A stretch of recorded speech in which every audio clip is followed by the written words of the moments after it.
Node groups are an important feature in Embrio that both help you reuse pieces of your program, as well as keep your program cleaner and easier to maintain. Consider this small agent that encapsulates a button, as discussed in the button example project. It reads the activation from a digital input pin, then uses an above or below node to capture a trigger event when the pin goes from low to high, then uses a timer node to add a cooldown period to limit how fast the button can fire. There are two things about this that can be improved. First, for every button in the project, we'll need a copy of both of these nodes. This isn't so bad for something simple like this with only 2 nodes, but if this process contains several nodes, it would be very unideal to have multiple copies of the same group of nodes. The other issue is readability. The intention of this group of nodes is not readily apparent by looking at it. The started output on the timer represents a trigger that fires when the button is pressed, which is based on the input activation of the above or below node, and the duration input on the timer acts as a cooldown period. But this is not that obvious just by looking at it.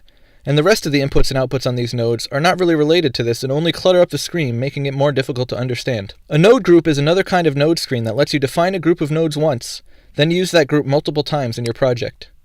Select these 2 nodes and copy them. In the project tree, right-click and select New Node Group. A new file is created and a blank node screen opens up. First, I'll rename the group file to make its purpose clear. I'll call this one Button Trigger with Cooldown. Next, I'll paste the copied nodes into the node screen.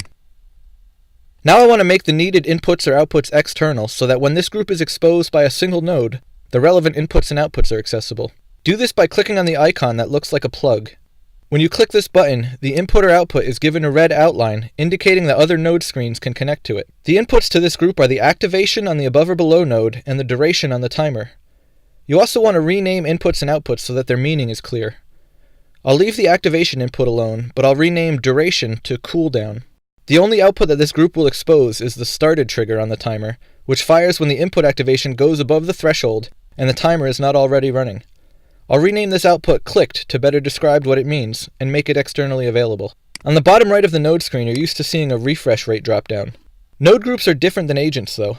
While each agent only exists once in the project and is always running, a node group can exist multiple times in a project and will refresh at whatever rate the containing agent is set to.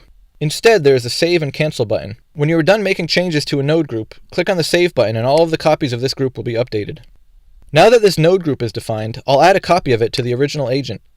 Do this by simply dragging the node group from the project tree onto the node screen editor. Now there is a nice logical encapsulation of the original nodes.